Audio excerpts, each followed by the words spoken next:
আসসালামু আলাইকুম প্রিয় শিক্ষার্থী, আশা করি সকলেই ভালো আছো। ফিনান্স বেসিক অনলাইন ধারাবাহিক ক্লাসে সকলকে স্বাগতম। তো আজকের আলোচ্য বিষয় হচ্ছে আমাদের যে আমরা গত ক্লাসে যে অ্যানুইটি কাকে বলে সেটা সম্পর্কে জেনেছিলাম। আজকে আমরা জানবো যে আসলে অ্যানুইটি কত প্রকার। তো আমরা এখানে দেখতে পাচ্ছি আমাদের বোর্ডে লেখা আছে যে অ্যানুইটি হচ্ছে মূলত দুই প্রকার। একটা হচ্ছে সাধারণ অ্যানুইটি আর একটা হচ্ছে কি অগ্রিম বা প্রদেয় অ্যানুইটি। আজকে আমরা এই সাধারণ অ্যানুইটি এবং অগ্রিম বা প্রদেয় অ্যানুইটি এটা সম্পর্কে জানবো। সাধারণ অ্যানুইটিতে আমরা আসি।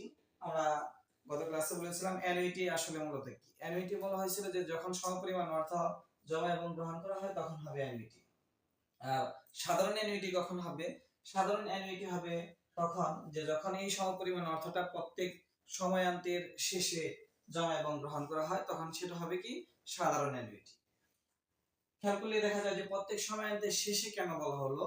আমরা এই শেষে যখন বলা হয়েছে এটা সম্পর্কে আমরা পরবর্তীতে আরো জানবো। এখন আমরা অগ্রিম বা প্রদেয় অ্যানুইটি এটার বিষয়টা একটু দেখি। যখন প্রত্যেক সময়ান্তের শুরুতে বলা থাকবে, আমাদের যে সৃজনশীল গুলো থাকে সেগুলোতে আমরা অনেক সময় দেখি যে প্রত্যেক সময়ান্তের শেষে এবং শুরুতে যে যখন প্রত্যেক সময়ান্তের শুরুতে দেওয়া থাকবে তখন হবে অগ্রিম বা প্রদেয় অ্যানুইটি।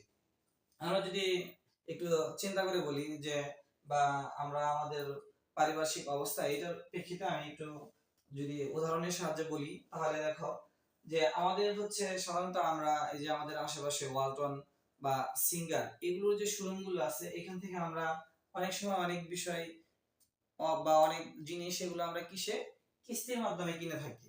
এখন তারা কিন্তু তখন আমাদেরকে এই যে কিস্তির মাধ্যমে যখন কেনা হয় তখন সেই বিষয়টা হয় হচ্ছে একটা নির্দিষ্ট পরিমাণ অর্থ তাদেরকে জমা দিতে হয়, পরবর্তীতে সেটা কিস্তি আকারে। অ্যানুইটি মানে হচ্ছে এখানে বার্ষিক বৃত্তি বা অ্যানুইটি যে বিষয়টা বলা হয়েছে এটা হলো কিস্তি। তো ওইখানে যদি আমরা চিন্তা করি যে আমাদেরকে ওই শোরুম থেকে যখন আমরা জিনিসটা নিলাম, পারচেজ করলাম বা কিনলাম, তখন তারা কিন্তু আমাদেরকে বলে দেয় যে এই কিস্তিটা আমি কবে দিব। আর সেটা আমরা যেই মাসে গ্রহণ করি বা যখন গ্রহণ করি ওই মাসের পরবর্তীতে যে মাস থাকে সেটা শেষ হইলে আমরা তার পরে দিই। আর যখন এই কিস্তিটা আমি যখন মাসের শেষে দিলাম বা পরে দিলাম তখন সেটা হবে কি সাধারণ অ্যানুইটি। কারণ প্রকৃতপক্ষে আমরা অগ্রিম কিন্তু দেই না। তাহলে যদি অগ্রিম দেওয়া হতো তখন কি হতো? অগ্রিম বা প্রদেয় অ্যানুইটি হতো।